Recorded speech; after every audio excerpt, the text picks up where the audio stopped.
మొన్న మీరు డిఎస్సిలో సెలెక్ట్ అయినా? అవును సార్. నా పేరు అనూష సార్. అనుష నేను ఎక్కడ ఇప్పుడు చేస్తున్నావమ్మా? ప్రస్తుతం ఆచంట గవర్నమెంట్ హై స్కూల్‌లో పనిచేస్తున్నాను సార్. Government high స్కూల్లోనా? ఏంటి మీరు సెలెక్ట్ అయింది? నేను SGT school assistant biology sir. School assistant ma'am. నమస్తే అమ్మా. ఎవరు మన మా మదర్ ఝాన్సీ మదర్? కుమారి సార్. మీరేం చేస్తూ ఉంటారు? ఇంట్లోనే హౌస్ వైఫ్ చేస్తుంటారు. ఓకే. ఫాదరు ఫాదర్ చనిపోయారు సార్. చనిపోయారు. మీరు ఎంతమంది? నేను తమ్ముడు సార్. తమ్ముడు. తమ్ముడు ఏం చేస్తుంటాడు? తమ్ముడు ఎంబీఏ చదివాడు సార్. ఎంబీఏ చదివారు. ఓ, ఇప్పుడు మీదే జాబ్ అవును సార్. మీ ఫ్యామిలీకి? అవును సార్. సొంతమా? అది సొంత కాదు సార్. అద్దెలు సార్. అద్దెల్లు. సొంతం ఇల్లు లేదా? ఇంకా లేదు సార్. మీరు బాగా కష్టపడి జాబ్ సంపాదించారు. ఎప్పటి నుంచి మీరు కోచింగ్? మొన్నైనా అంతకుముందు? 6 సంవత్సరాల నుంచి కష్టపడి చదివాను సార్.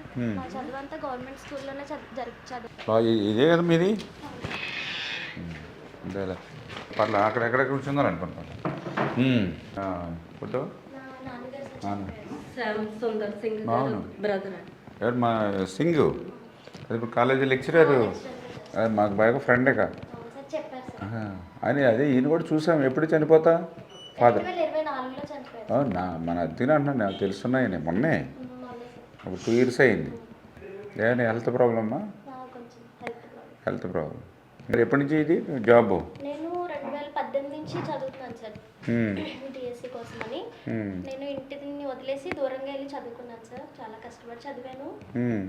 ఆ తర్వాత లాస్ట్ ఇయర్ గత ప్రభుత్వం డిఎస్సి ఇస్తామని చెప్పినా కూడా ఇవ్వలేదు సార్.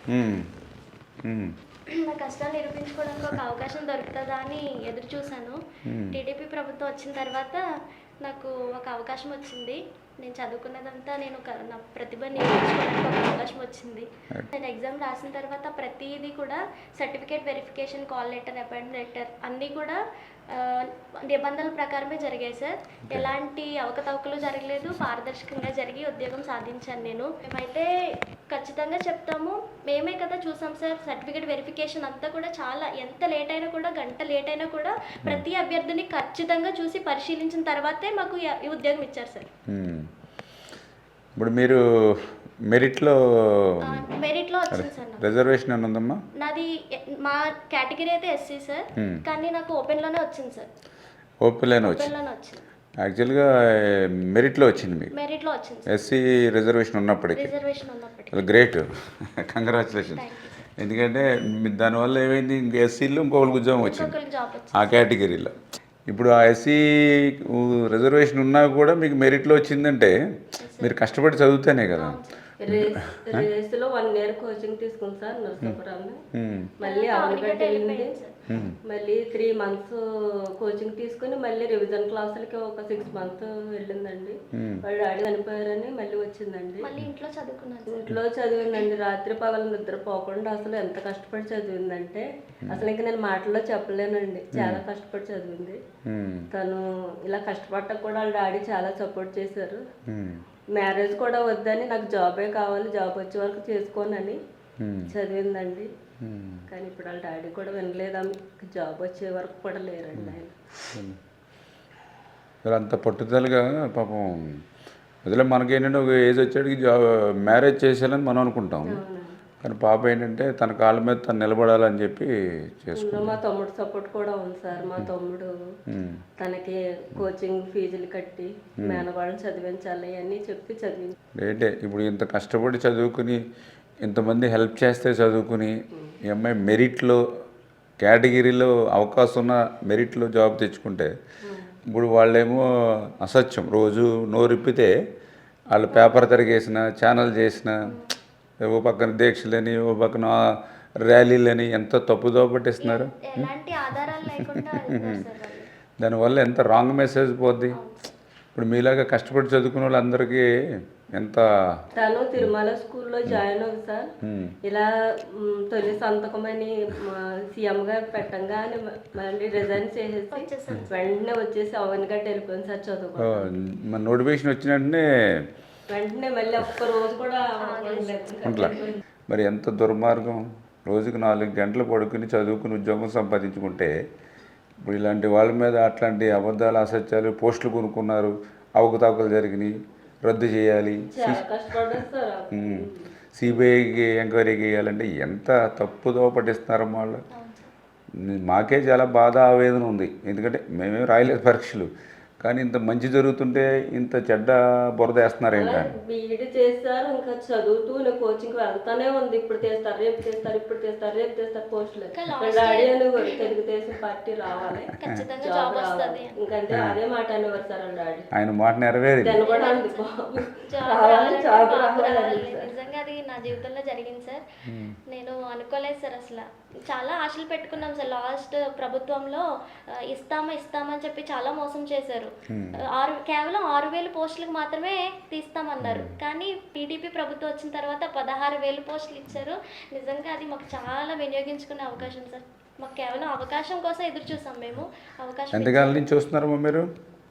2018 నుంచి సార్. 2018 అంటే దగ్గర దగ్గర 7 ఇయర్స్, 7 ఇయర్స్ నుంచి చూస్తున్నాను సార్. 7 సంవత్సరాలు. పోలే మీ కష్టం ఫలించింది, మీ కృషి ఫలించింది.